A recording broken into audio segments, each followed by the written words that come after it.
Hello दोस्तों, good morning. कैसे हो आप? आशा करती हूँ कि आप अच्छे होंगे, स्वस्थ होंगे और मस्त होंगे। आप सभी का स्वागत है मेरे नए चैनल पे। और अब मैं आज का ब्लॉग स्टार्ट कर रही हूँ सुबह 9:30 बजे से। सुबह का नाश्ता नुश्ता मैंने निपटा दिया है, झाड़ू लगा दिया है।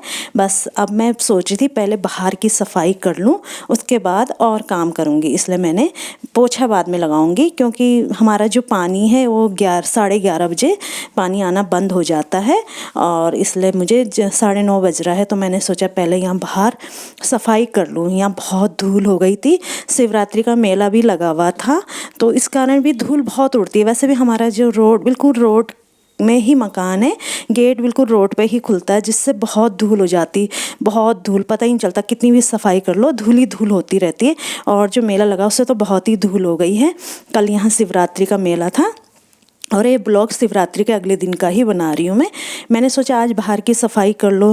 कहीं 2-3 मतलब हफ्ते में 3 बार तो मैं सफाई मतलब पानी से कर ही लेती हूँ। वैसे तो रोज़ ही झाड़ू तो रोज़ ही लगता है, लेकिन पानी से मैंने कहा आज पूरी धुलाई कर लूँ और उसके बाद मैं और काम अंदर का करती रहूँगी, क्योंकि फिर पानी चला जाता तो फिर दिक्कत हो जाती है, फिर नहीं होता ऐसे।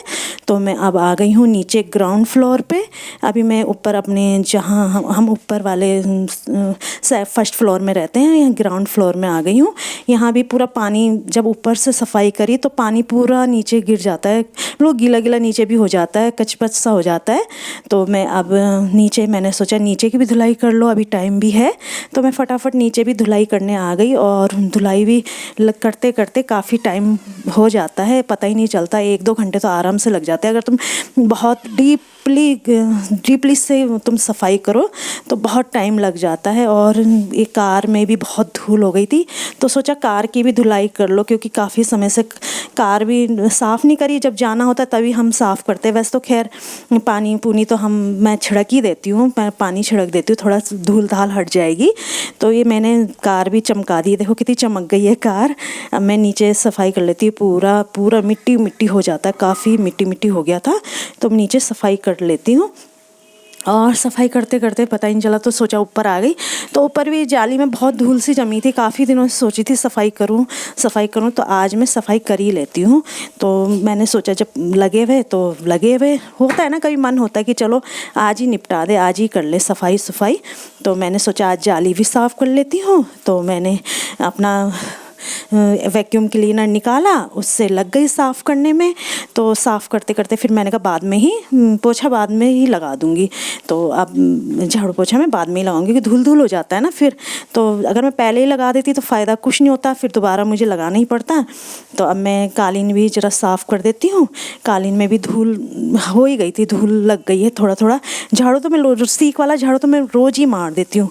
और अब मैं लगा देती हूँ पोछा।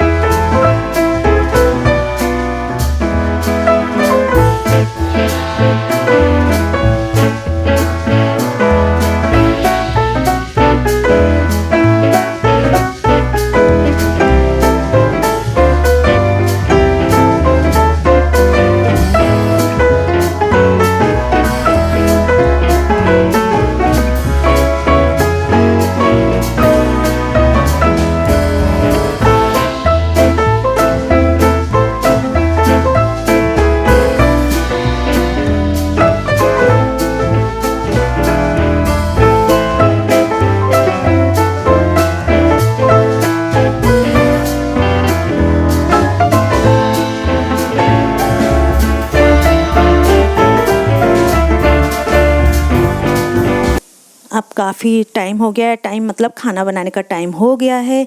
तो सोचा खाना बना दूं। झाड़ू झूड़ू भी लग गया, पोछा पाछा भी लग गया, सफाई अपनी हो गई है सारी। अब मैंने सोचा तब तक सिलेंडर ही ख़त्म हो गया। अब देखो सिलेंडर भी मैंने लगा दिया है। जैसे गैस जलाया वैसे जला ही नहीं, जला तो था फिर बुझ गया था, तो धीरे धीरे बुझ गया था। फिर मैंने कहा सिलेंडर ख़त्म हो गया, सिलेंडर भी लगा दिया है। और आज मैं बनाने जा रही हूँ पालक कड़ी बना रही हूँ। और उसमें मैं बनाऊँगी प्याज की पकौड़ी बनाऊँगी, प्याज और बेसन की पकौड़ी बनाऊँगी, बहुत अच्छी बनती है। तो एक दो बार मैंने बनाई थी तो अच्छी लगी थी। मैंने सोचा आज फटाफट, देर भी हो गई थी थोड़ा, तो मैंने सोचा आज पालक कड़ी बना दे, और फटाफट बन जाती है, उसमें टाइम नहीं लगता। फटाफट एक में कड़ी चढ़ा दो और दूसरे में चावल चढ़ा दो, इससे काम भी फटाफट हो जाता है। बस अब मैंने पकौड़ी बना दी, उसके बाद मैंने प्याज लहसुन जो डालना है तड़के में, जीरा वीरा डाल दिया, और उसमें मैंने डाल दी है पालक भी बारीक बारीक काटना है, मोटा नहीं काटना, बारीक बारीक काट दी पालक। और उसी में मैंने सारे मसाले डाल दिए हैं और सब्जी की तरह बना दी, पहले जैसे सब्जी बनाते हैं ना वैसे बना दी, उसे ढक दिया। और जब बन गई, जब सब्जी तैयार हो गई, तो हमने बस उसमें क्या करना है कि जो हमारा कड़ी का घोल तैयार होता है, जैसे मट्ठा दही जो भी है, उसके साथ बेसन मिला के उसमें सारे मसाले हम मिला देते हैं, तो उसको हम छोंक देते हैं। छोंकने के बाद फिर वो धीरे धीरे पकती रहती है। एक तरफ मैंने चढ़ा दी है चावल, तो धीरे धीरे चावल, एक तरफ चावल बन जाएंगे, एक तरफ कड़ी बन जाएगी, इससे टाइम का पता ही नहीं चलेगा। अब मैं थोड़ा अपनी बेटी को फल फ्रूट दे के आ जाती हूँ, वो पढ़ाई कर रही है, सुबह से बैठी हुई है, तो मैंने कहा थोड़ा फल फूल दे दो, अपना आप तो लेगी नहीं, तो मैंने कहा लो खा लो। अब खाने हाथ में दे दो खा लेगी, वैसे कभी नहीं खाएगी।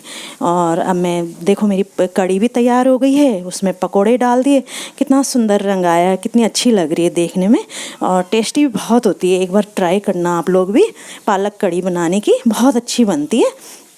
और अब टाइम भी हो गया है खाने का, फटाफट गरम गरम खाना तैयार है।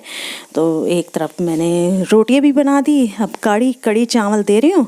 उधर बेटी कह रही कल शिवरात्रि की पूरी बची तो मैं वो खाऊंगी, उसे पता नहीं क्या शौक चढ़ा हुआ, तो उसने कहा मैं एक पूरी मम्मी गरम करती तवे में वो खा लेती हूँ। मैंने कहा खा ले, हाथ भी जला दिया, तो चलो खा लेगी है। अब कह रही मैं नहाने जाती हूँ खा के सीधा। मैंने कहा चल खा ले तब नहा ले, वो नहाई नहीं सुबह से, तो लगी हुई अब नहाऊंगी। तो चलो हम खाना खा लेते हैं, फिर मिलते हैं आपको। हेलो दोस्तों, कैसे हो आप? आशा करती हूँ आप सब अच्छे होंगे, स्वस्थ होंगे और मस्त होंगे। और ये है मेरी बेटी जो अपना फेस स्क्रब कर रही है, क्लीन कर रही है। और ये अब नहा गई थी पहले, और हमारा सारा काम हो गया, खाना हो गया, नाश्ता हो गया, झाड़ू पोछा हो गया, क्लीन हो गया सारा। अब बज चुके हैं शाम के 6 बज चुके हैं, हमने चाय चुई पी ली है। तो एक जो मेरा पॉट था वो टूट गया था, सीमेंट का था, वो टूट गया था। जो उसमें वो थी तुलसी थी तो सूख गई थी। जो पूजने वाली तुलसी वो मेरी अलग है, उसमें तो थोड़ा बहुत है भी हरे पत्ते, आजकल ठंडियों में सूख जाती है ना, हल्के हल्के रह जाते हैं पत्ते, तो ये तो बिल्कुल ही सूख गई थी, तो इसका पॉट भी टूट गया था। तो कब से तो ये पॉट ले आए थे, तो मैंने इसमें पौधा लगा दिया, देखो अब हरा भरा हो जाएगा। और अब अंधेरा भी हो गया है, थोड़ा थोड़ा अंधेरा होने जा रहा है, और मैं अब अपने ब्लॉग का यहीं पे एंड करती हूँ। आपको फिर मिलूँगी नए ब्लॉग के साथ, और इसी के साथ गुड नाइट। खुश रहो, अपनों को भी खुश रखो, और आप सदा ही मुस्कुराते रहो। Good night.